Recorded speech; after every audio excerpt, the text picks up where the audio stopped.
I'll focus mostly on the upper body and some mobility stuff. So a little bit of neck, thoracic spine, like your rib cage spine, and arms.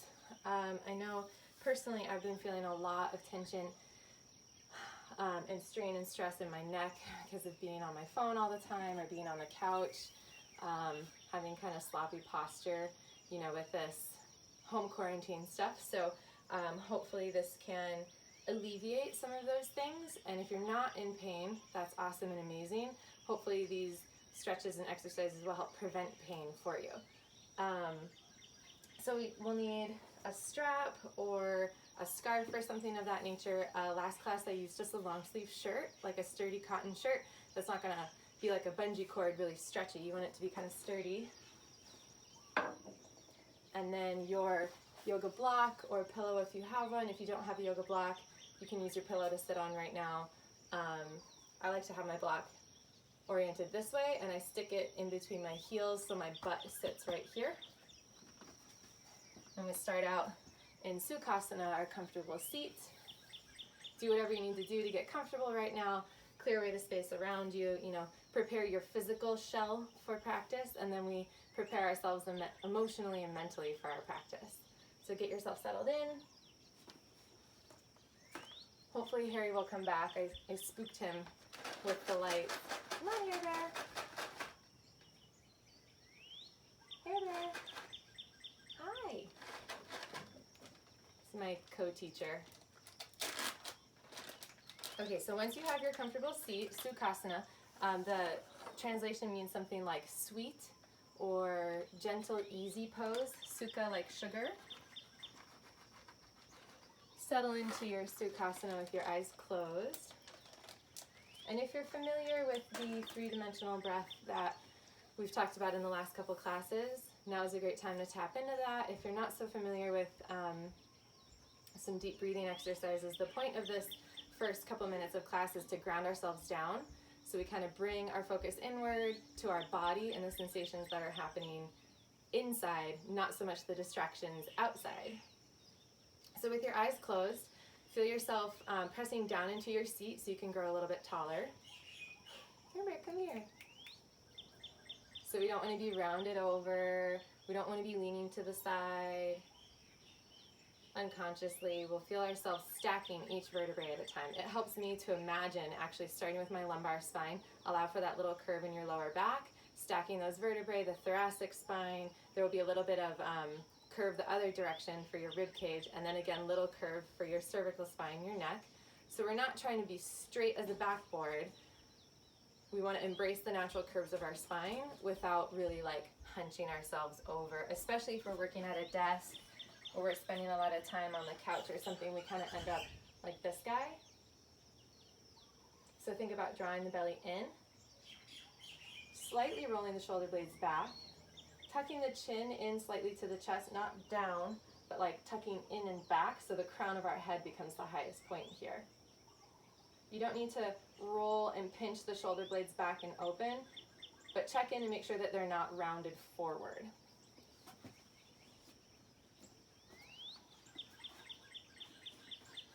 So find that nice neutral alignment for your spine and start breathing deeply in and out through your nose. You can let the backs of your hands rest on your lap, the palms face open for receiving. Taking several deep, full breaths in and out through your nose. To recap the idea of the three-dimensional breath from last week, if you imagine that your torso or your lungs are cylinders, when you inhale, you should feel an increase, the radius all the way around, 360 degrees around. And then when you exhale, that radius decreases. So it's not just breathing in and out from your diaphragm. You're breathing from the side body, the back body, and really focus on feeling the spaces between your ribs increase on the inhale and decrease on the exhale.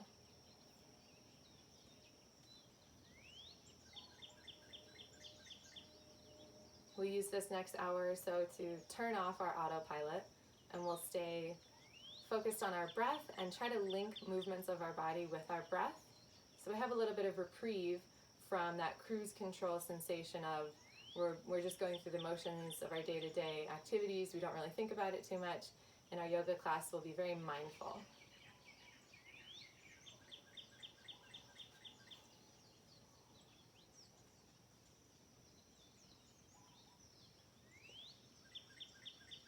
So after a couple more deep, full, honest breaths,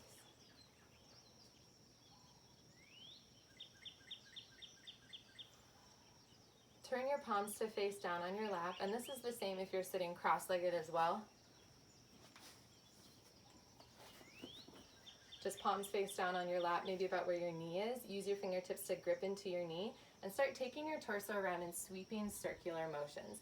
So imagine if you have a globe right in front of you, your rib cage is tracing the circumference of the globe.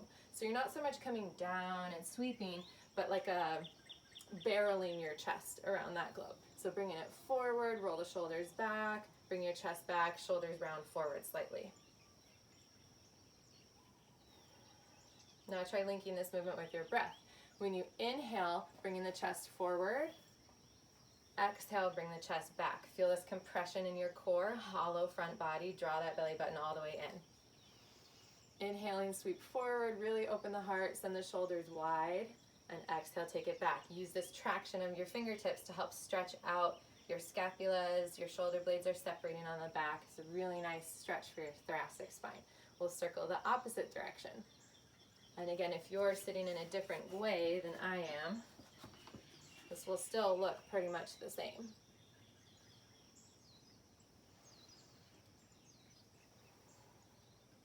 Inhale as you sweep forward, really pull on your knees, get that chest forward, and exhale, bring it back, draw the belly button in.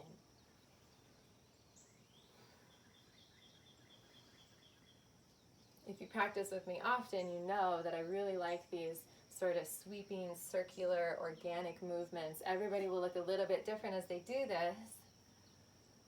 Most important thing is to do what feels good for you. Now make those circles a little bit smaller and smaller, and find your way back to that nice neutral spine. Checking in again, embrace the curves in the lower back and the neck, but sit nice and tall.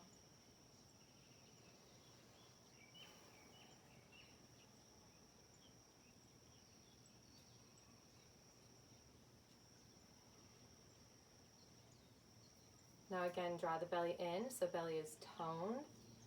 Think about bringing the ribs kind of down and in together, so we don't sit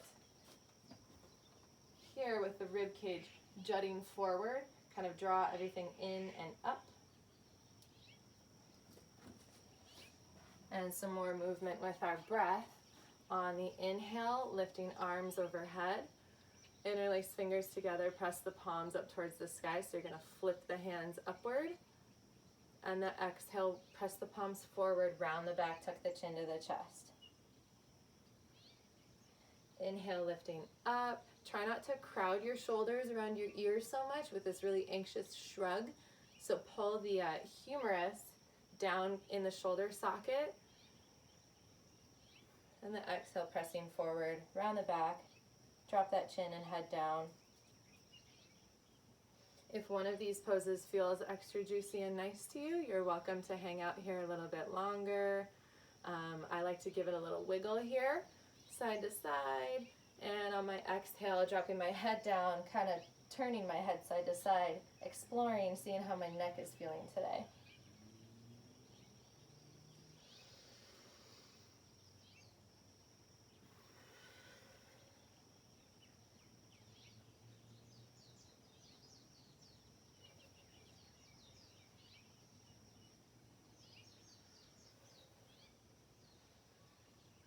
And then release those hands, our neutral spine again. If you're sitting cross-legged, switch the way your legs are crossed right now, so opposite leg is crossed on top. It's probably going to feel weird.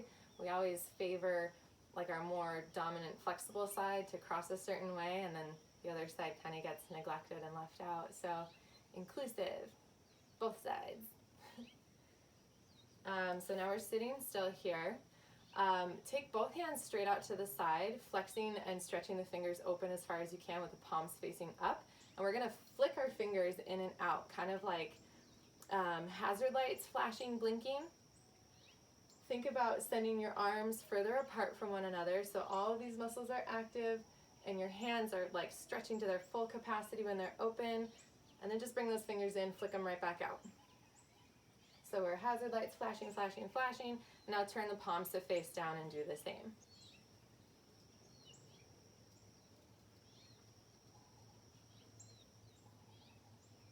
Bringing lots of blood and movement into our wrists, our hands, fingers, super important.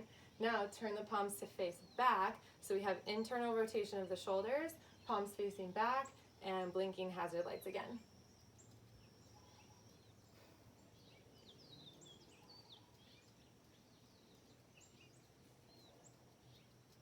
Okay, lower the hands down. We'll just take a simple twist here. So from seated, whether you're cross-legged or on your shins, just twisting,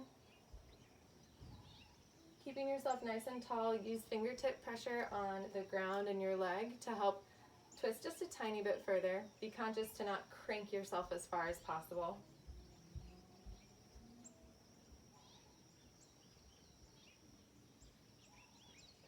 And release, unwind, twist to the other side.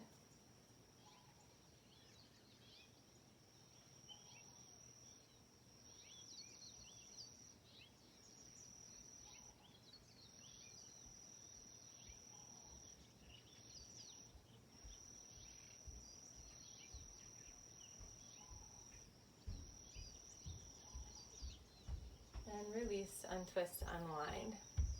Now we can come forward onto our knees and move our block to the side. Find your tabletop position.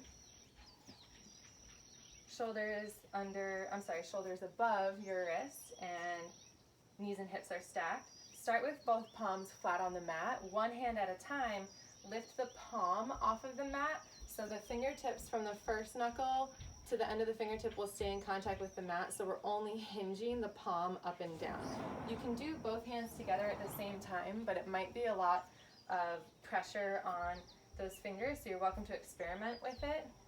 But we'll raise and lower several times, lift and lower, whether you're doing both at the same time or alternating one and then the other. Now in our tabletop here, it's easy to get a little lazy and kind of slump our belly down. We start retracting our shoulders, so make sure the belly is engaged and there's no major dip in your lower back here. Think about lifting your belly button, anti-gravity work for your belly, activating that transverse abdominis. Now onto our hands, we're gonna lift onto tented fingers. So we're going from our palm up to like spider tip fingers of our hands here. And again, you can do one at a time, alternating, or you can see how it feels to go up onto both at the same time.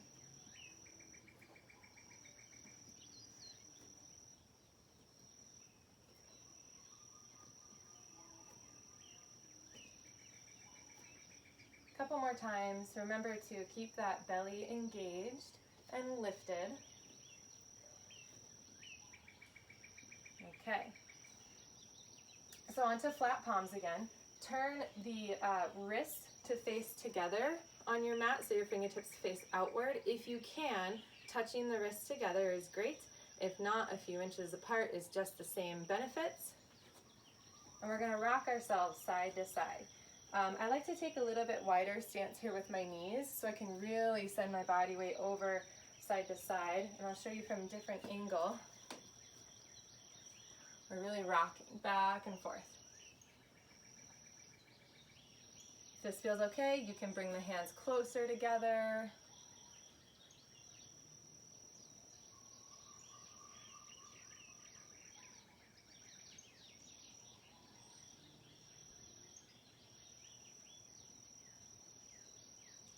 Nice. Now turn the fingertips to face forward again, and we'll rock forward and back.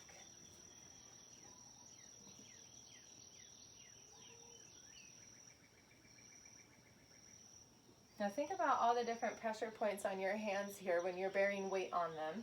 The tendency is to let all of the weight dump into the heel of your hand, which can cause a lot of strain injuries for your wrist. So think about consciously pressing weight into the fingertips and especially these knuckles here. Almost so much that these second knuckles could bend a little bit, so you're pressing into fingertips. I don't know what you call this part of the hand, the pad of your hand, and of course the heel of your hand is going to be pressed in too. You can't really avoid that. But we can help redistribute the weight into our fingertips to protect our wrists. So rocking forward and back a couple more times. And now we're going to flip the back of our hand face down, one hand at a time, rocking back and forth. As you rock back, let the hand start to peel up off of the mat. The fingertips stay where they are, so you're really stretching out the top of the forearm here. And then switching to the other side.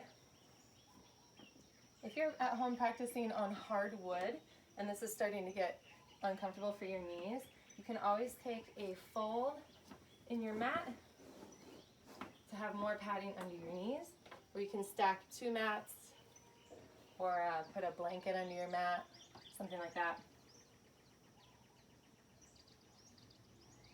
If you want to see how this feels, both hands at the same time, the backs of the hands, it is a lot of pressure, so be careful.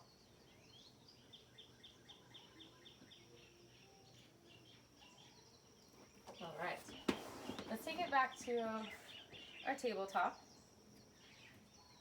So realign, readjust, draw that belly in. Practice the shoulder protraction and retraction. I introduced this concept last week. If you practice with me, you know it well. The idea here is a retraction. You sink your chest down inside of the shoulder joint and your shoulder blades come together like you're pinching a pencil in between your shoulder blades.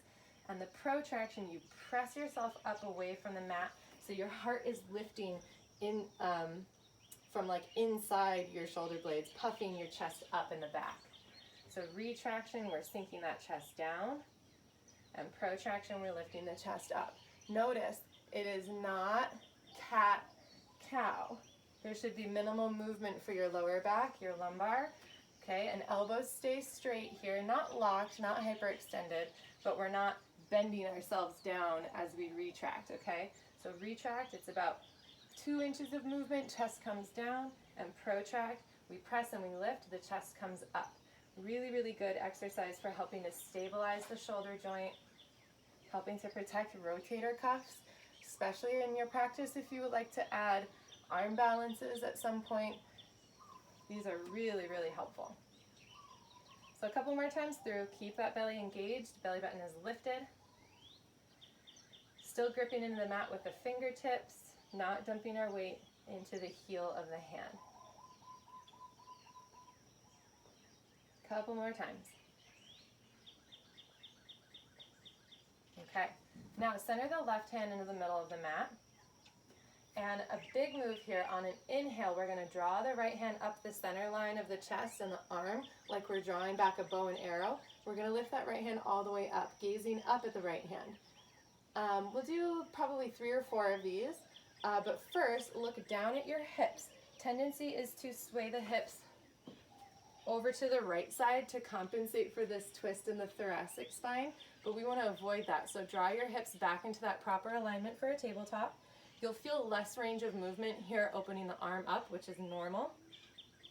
And we're looking up at the right hand, and as you exhale now, the sequence will be exhale, dive the right hand underneath the left armpit, big bend in the left elbow like you're doing a push-up, and use your muscles to actively twist as far as you can, sending right fingertips really, really far over to the left side. You're gonna let that right arm hover. Keep this bend in the left elbow, and as you inhale, press into left hand, draw the right arm all the way up again. Check in with those hips. Try not to sway and compensate. Again, exhale, dive that arm underneath the armpit, bend in the left elbow, looking towards the left side. Really reaching those fingers as far as you can over, and then inhale, bring it up. One more time, exhale, take it down. Inhale, and now the last repetition here, exhale, take it all the way down to the mat.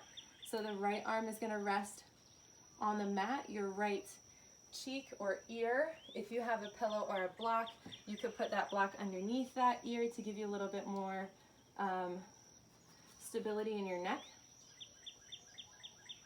Now we're keeping our hips really high here. They're stacked above the knees. So what we don't want is hips back over the heels here. Okay, we want to keep them nice and high. And let yourself rest and kind of settle into the pose here. It's a pretty intense twist for your thoracic spine. And there is a nice half bind that you can take here, which I'll show you. So you'll keep the right cheek in contact with the mat, lift the left arm straight up, and you would bend at the elbow, take the back of the left hand over to the right hip. Some of you might be able to reach your fingertips into this nook in your hip right here.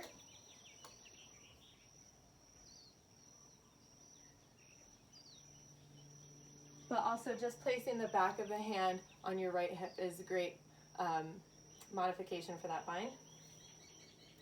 Now release yourself out of that bind.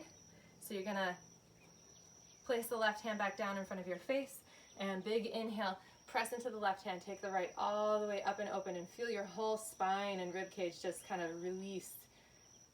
Big sigh of relief. Place the right hand down, and we'll switch sides, same sequence. So the right hand is centered in the middle of the mat. Big inhale, lifting the left. Check in with those hips. I felt myself sway a little bit. And 4 times through. Exhale, big bend the right elbow, active range of motion, left hand as far as you can to the right side. Inhale, take it up. Exhale. Big inhale as you open.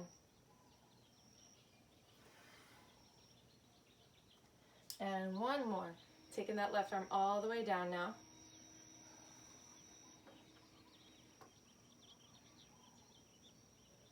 And the half bind here, if you'd like to try it. If you tried it on the first side, try it as well on this side.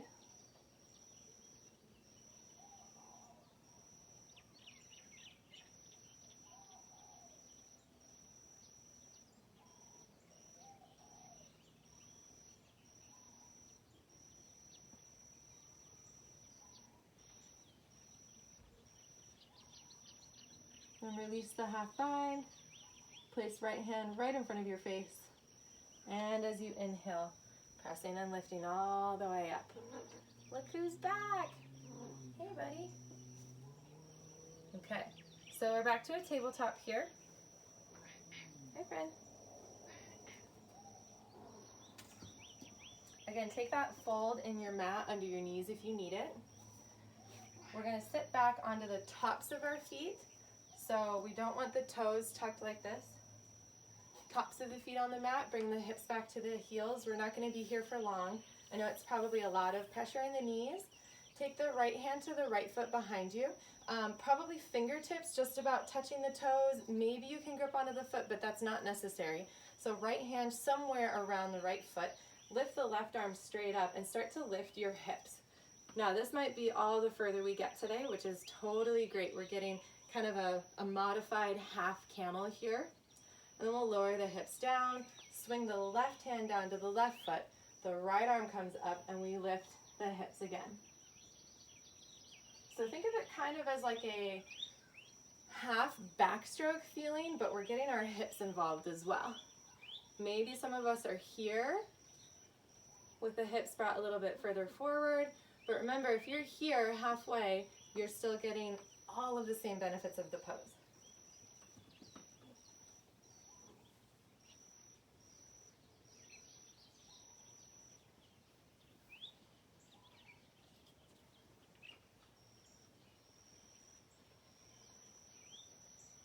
Okay, now lower those hips back to your heels. Come to stand on your knees now. Really important to have that padding under your knees if you need it. Take both hands to your back hip pockets. Your knees are hips width apart. Oh, I'm covered in cat hair. You can check the alignment for your knees by taking 2 fists next to each other and putting them in between your knees here. Anatomically for you, that should be about hips width apart. Now, in preparation for camel pose here, what we want to do is think about supporting our lower back with our core muscles. So definitely draw that belly in. Belly is firm. If you poke your belly, somewhere underneath there, you should feel those muscles nice and taut. Also squeeze your glutes a lot. Think about rocking your tailbone forward. So we're not here duck butt, especially women. We like to do this. We stick our butt out. I don't know why. So scoop the tailbone forward. Squeeze the glutes. You're going to make diamonds in there. Belly is toned and active, and our hands are in our back hip pockets. Big sweeping back strokes now. Follow your hand with your gaze. Start with the right side. Inhale as you lift the hand up, twisting the shoulder back slightly as you sweep that hand back down. Exhale, bring it into that right back hip pocket. We switch to the left side. Inhale as you take it up, a little bit twisting back, following that left hand with your gaze. Exhale, sweep the hand down into that hip pocket. And we'll do this 2 more times on each side. I think I will remember to count. I never know. Keep those glutes activated and squeezed. Belly is active. Involving the glutes adds a whole other component of safety into any back bend you go into. You'll feel less range of motion, but it's so much more safe. Last one here. Now we'll get ourselves ready for this camel. So still hands in the pockets, scooping the tailbone forward, belly really, really active now. We start to lift our chest and our heart upward and the chin. And my yoga teacher tells me to think of back bends as up bends, because when you think back bend, you kind of end up folding back, and what we want to do is lift the heart up first, and then a little bit of bend back in our thoracic spine. So for reference, I am already shaking. My core is working so hard to support. Of course, I'm talking, so that changes things, but the belly is so active. Squeeze your glutes a little bit harder. If you want to take it deeper, maybe try reaching the right fingers back to the right heel. If that feels okay, the left can come back. Now really think about opening the chest and the heart. Your sternum is the highest part of your torso right here. Your head, neck are neutral alignment, so we're not tipping the head all the way back. Keep squeezing the glutes. Think about pinching that pencil between your shoulder blades, so actively rolling the shoulders back and open, pressing the hips forward. Then one at a time, take the left hand back to the hip pocket.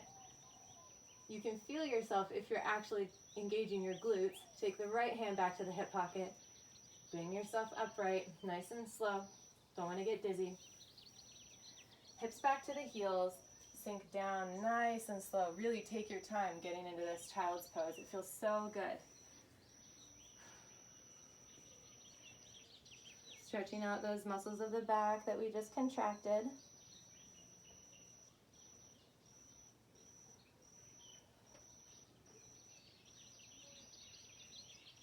And let yourself rest. Several breaths here in a child's pose.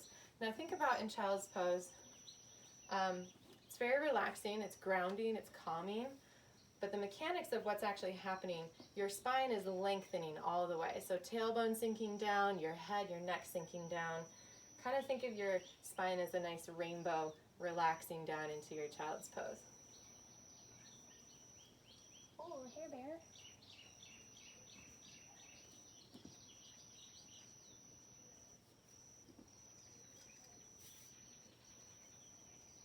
Now moving on from our child's pose, we'll bring a little bit more blood movement into our arms before we get into stretching them a lot more.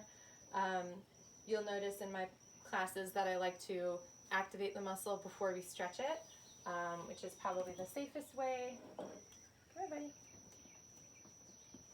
So we'll bring ourselves back to a tabletop. I'm trying to keep Harry involved here for you guys.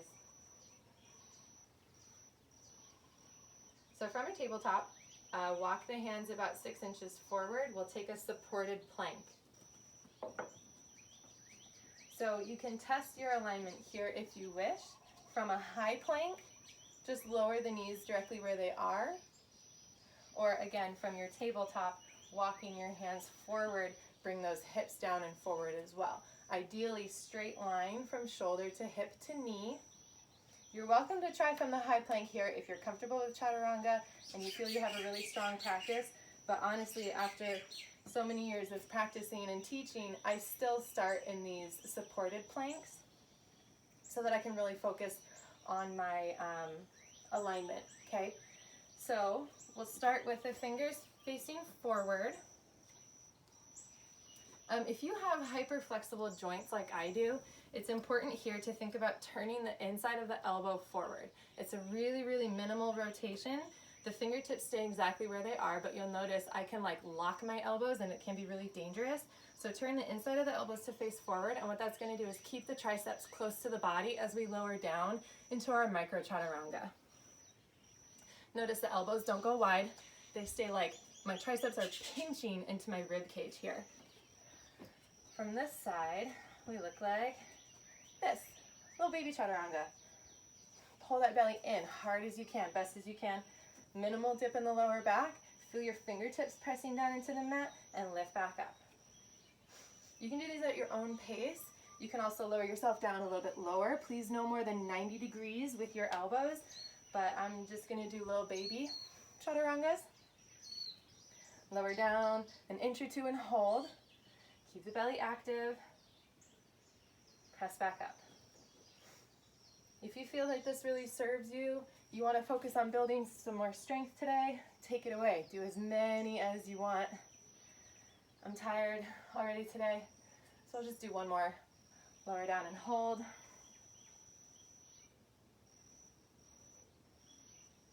Press back up, and we'll take a child's pose again.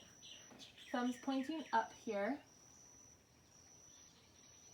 So if we take our palms down, that's also nice, but the thumbs pointing up, I find, can help tap into that tricep and really stretch it out.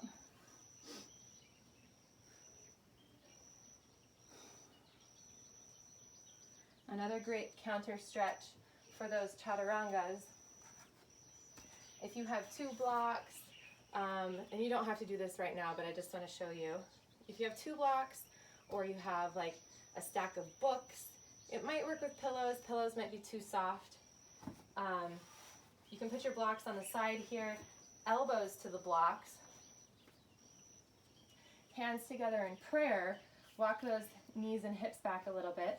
Sink your hips back to your heels, and now we really get into stretching those triceps.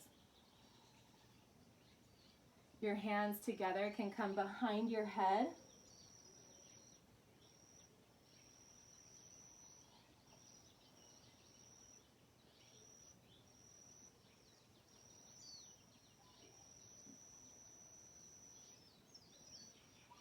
We can also do this without the blocks, but the blocks and props might give you access to a much deeper stretch for your triceps. So elbows resting on the mat.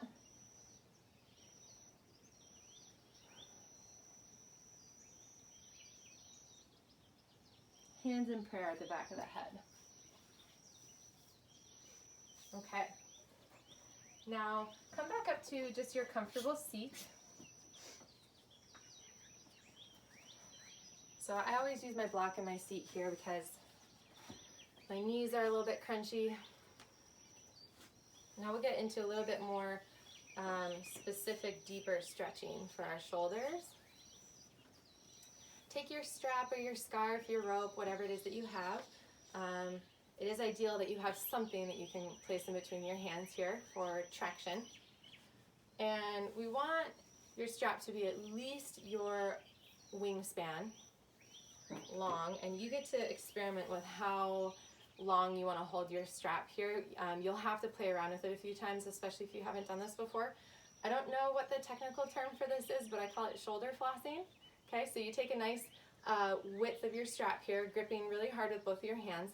Lift that strap straight up overhead. I'm going to keep one hand rooted in place where it is and sort of swing the other one around.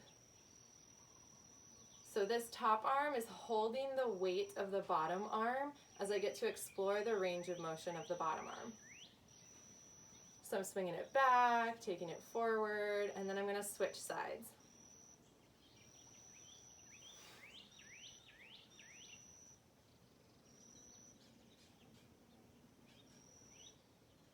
You you might find here that you need to widen your grip a little bit, or you could shorten it. While we're sitting here, keep the belly active, engaged, never loose and sloppy with our core. So swing it around a couple times on this side, and we'll take it back to the other side. Now you kind of get an idea for the motion that we're going for here. So if you like, play around with it. Kind of take these circles around, one side straight to the other.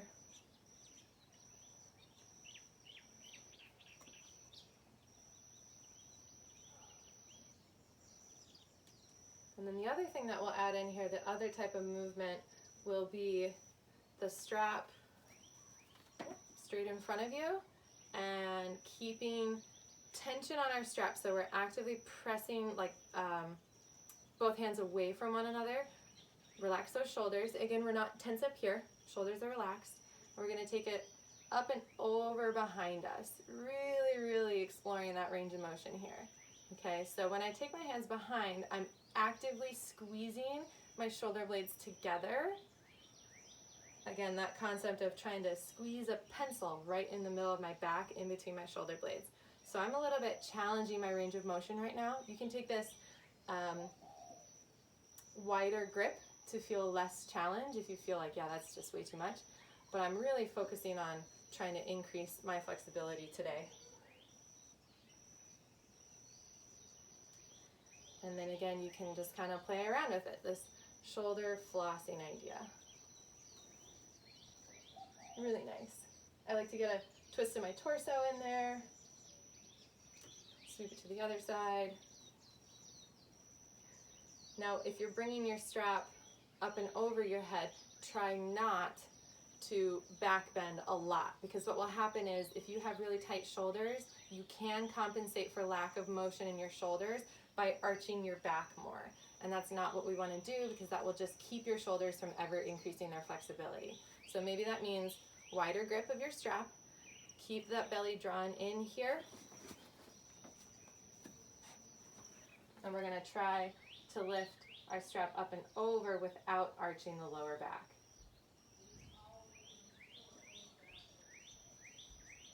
Okay, bring it right back over now. And we'll release that strap, just toss it to the side. Move this gross cat hair out of the way. And then wrap your arms around yourself. Give yourself a nice big hug. And a really active hug here. So kind of like the beginning of class where we did inhale and exhale. On this hug here, rounding the top part of the back, draw the belly in, and tiptoe your fingers closer to one another on your back. And you'll feel your shoulder blades separating out. Really nice. You can roll your head around a little bit too.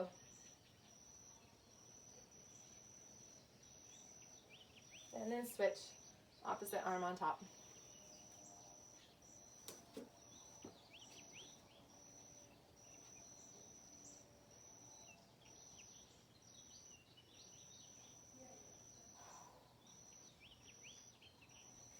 Okay, now just to make sure that our arms aren't too loose now, we'll kind of bring everything back together with a little bit more stabilizing, strengthening stuff.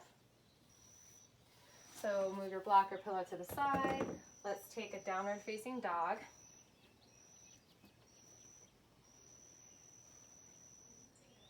Pedal your feet out left and right.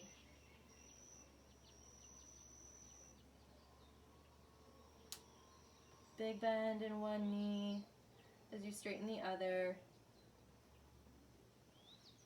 And then let both of your heels rest down toward the mat together. And check in with your shoulders. Is there any way that you can activate your shoulders a little bit more? That shoulder protraction, pressing your hands, pressing yourself away from the mat. We don't want to retract and really collapse into our shoulder joint. So protract and hold. And now we're going to shift our body weight forward to a high plank. Start to pivot your heels together to the left side and roll onto that left hand. Now from here, this side plank, you can keep fingertips pressing onto the mat. You can drop a left knee down and lift that top arm, a supported side plank. If you feel your hand Your elbow might not be okay. You can also take this down to your forearm for a side plank.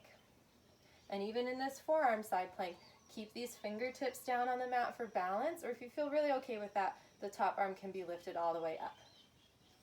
In any case, whatever variation you're doing, think about keeping your left side body lifted and engaged. So we're trying to increase space between our left ribs and the mat.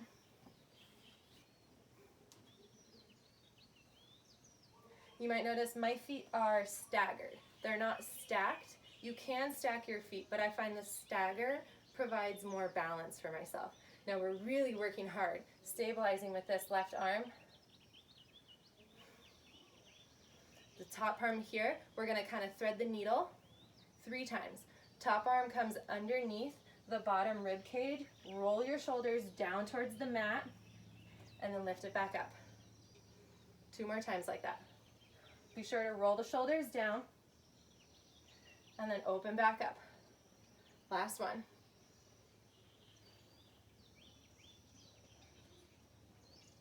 Now we're gonna roll and place the right hand down, back to our high plank. Take either a downward facing dog or a child's pose.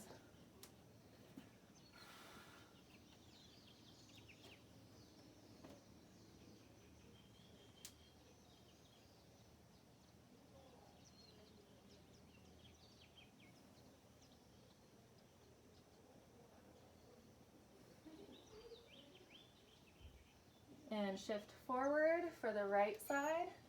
I'm going to switch around. So we're down here to our high plank, and we're going to roll the heels to the right side. Get yourself set with whatever variation you like. That top arm lifted.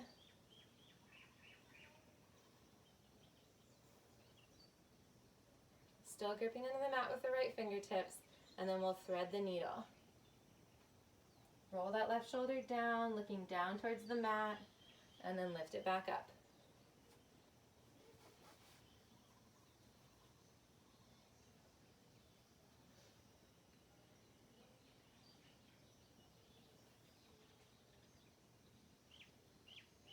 One more for good luck.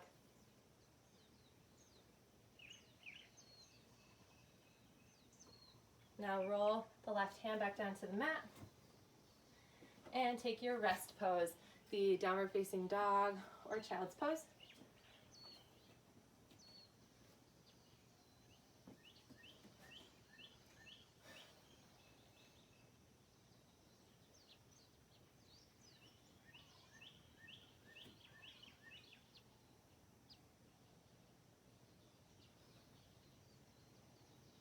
Okay.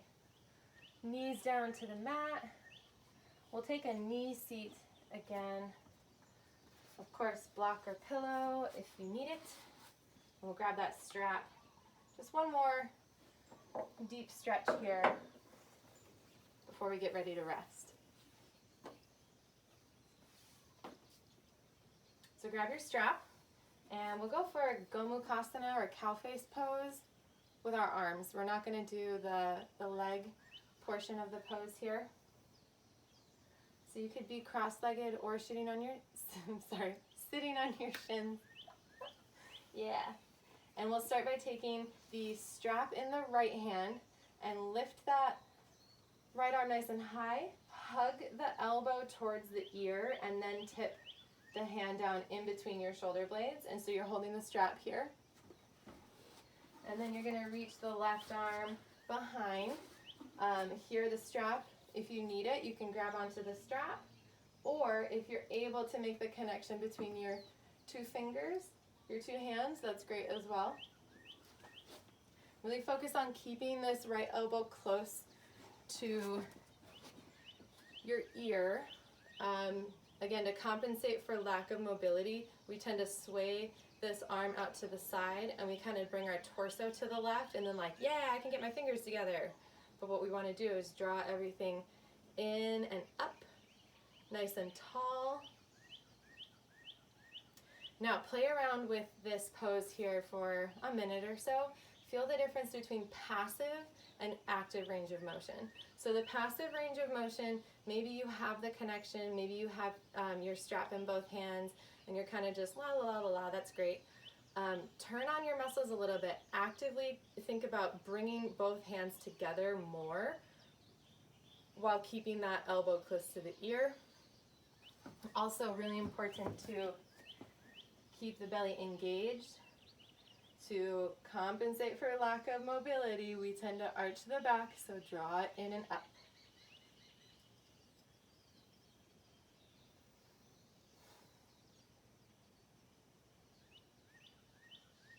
Whenever you feel ready, we can switch to the other side. Just make the transition nice and slow, really gently releasing the hands or the strap. Kind of cartwheel your arms around, get that strap positioned if you need it.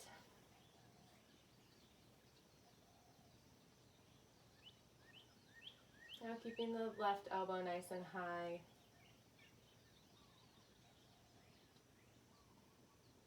Your belly is still engaged and firm.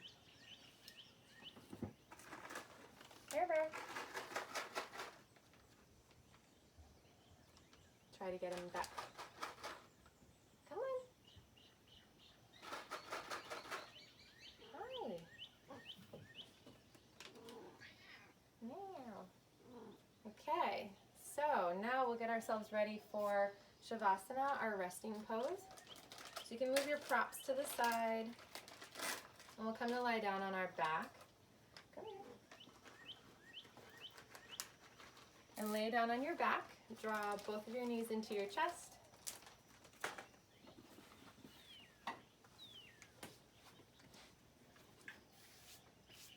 Get the cat hair off of you.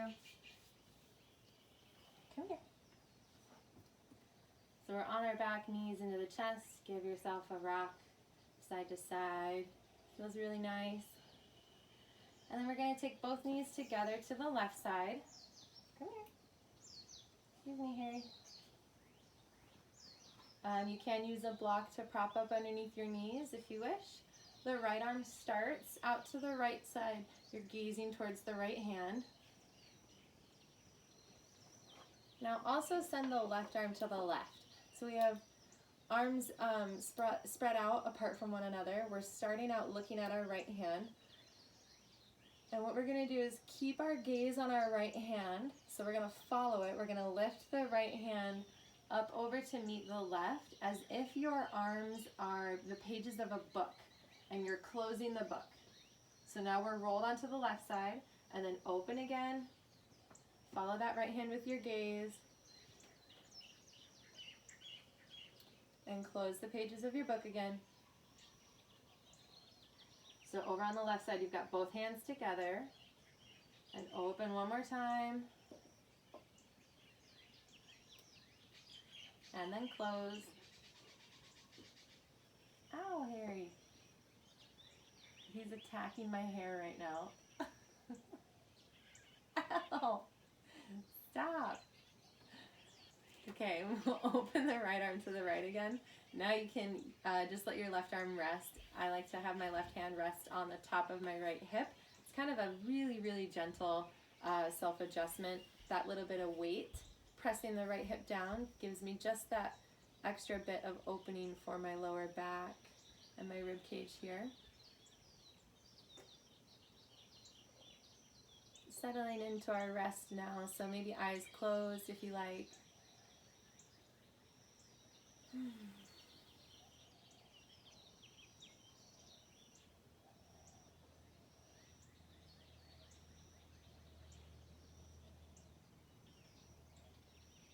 And then bring your knees into the center again. Find that nice neutral spine. And then both knees together to the right side.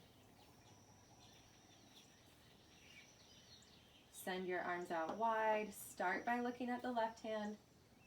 And 3 or 4 times through, opening and closing your book. So rolling over to the right side, bring your palms together, and then follow that left hand with your gaze. Open it back up again.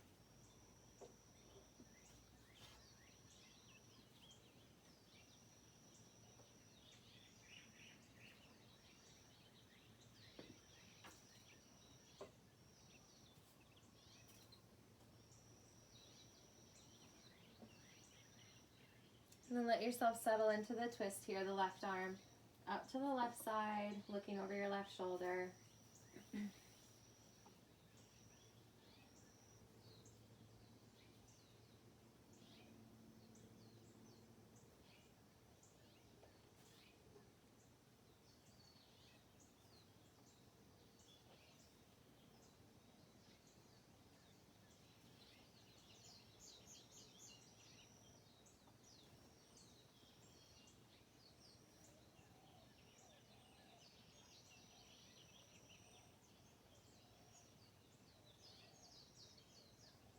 Now bring both knees back into center. There you go, buddy.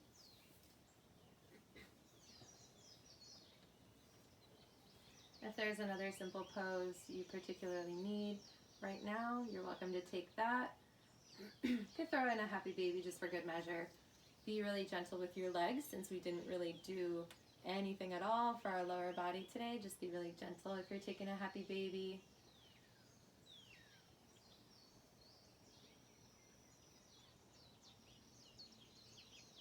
And then make your way into Shavasana, our corpse pose. So you can spread out, sprawl your feet out to the side, spread your arms out. If you have pain in your lower back, what you can do is bend the knees, place your feet on your mat so your feet are about even with the edges of your mat, and then tip your knees in together. That way you don't have to use any muscles to support the legs. Something that helped me a lot in my practice is using my props during Shavasana to alleviate back pain. I would take 2 blocks or pillows and stick them right underneath my butt cheeks, starting with my legs bent, and then I would straighten my legs so it's got a nice anterior tilt to my pelvis.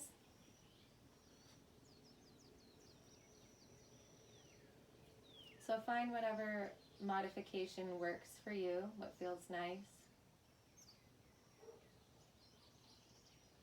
We'll try to take at least 7 minutes in a Shavasana here. Full body scan. Make sure you're not hiding any secret tension or stress anywhere in your body. You can shake and wiggle your legs. That might help release the muscles of your thighs. Kind of wiggle those shoulders around. Make sure that your shoulders are resting nice and loose on top of the mat. And now we feel how nice it is to be supported by gravity.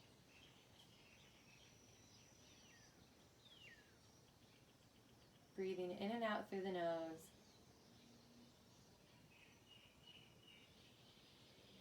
Unclench your teeth and soften your jaw.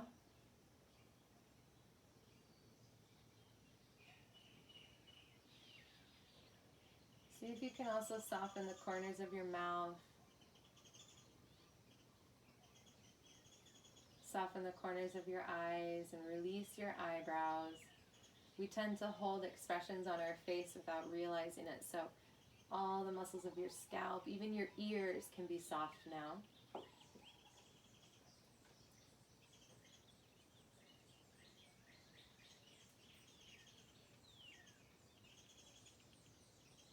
And just let yourself settle.